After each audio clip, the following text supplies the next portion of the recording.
Welcome to Nasdaq TradeTalks. I'm Jill Malandrino, Global Markets Reporter at Nasdaq. We're coming to you live from Money 2020 in Las Vegas, Nevada. Joining us for this segment, we have Coughlin, Chief Commercial Officer, Apex Fintech Solutions, to discuss the next phase and evolution in retail investing. Connor, it's great to see you as always. Welcome back to TradeTalks. Great to be here. You got it. And what are you seeing from retail investors right now?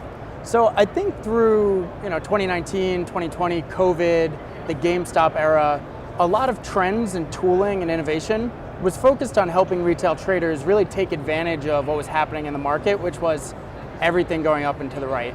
And really what we're seeing now is inflation, interest rates going up, more volatility, more uncertainty, and the tooling hasn't totally caught up to give retail traders what they need in order to take advantage of that market. And when everything's not up and to the right, you're starting to see volumes go down, traders retreat, and we want to give them the tools to react appropriately in this new market. So how is Apex reacting? What are you doing to get ready for this next phase of retail investing? So there's a handful of things we're doing, and where we really focused this was, and the Fed actually came out with a study last week, that the average household, their net worth went up about 30% since the beginning of COVID as of this year. And when you look at the top 10% of households, that's over $3.8 million per household. When you look at the bottom 25% of households, that's only about $3,500 per household that they have in net worth. And so when we look at that, we think, in this market, again, what are the tools they need?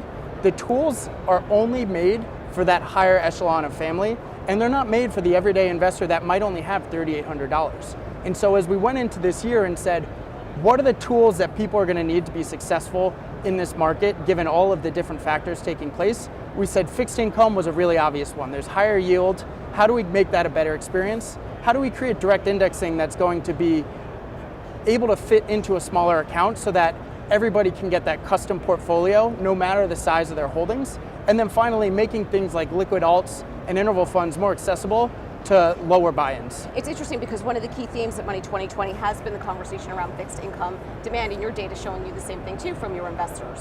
Yep.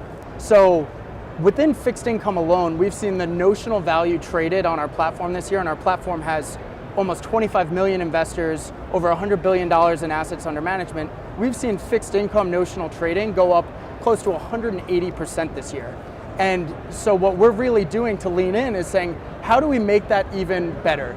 Fixed income has long been ignored over the past decade because there hasn't really been interest to drive it and drive interest into fixed income.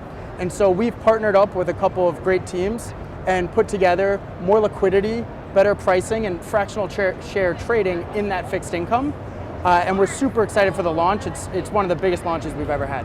Outside of fixed income, what else is the data telling you? Ultimately, we're seeing kind of where I started.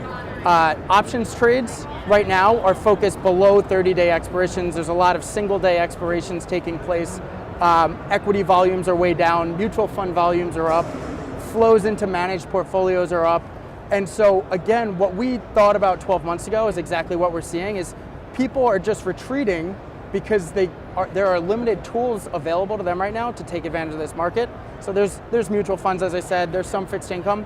How do we continue to lean into that and make that more available? All right, Connor, appreciate the insight as always. Thanks for joining us on Trade Talks, and thanks for joining me from Money 2020. I'm Jill Malandrino, Global Markets Reporter at Nasdaq.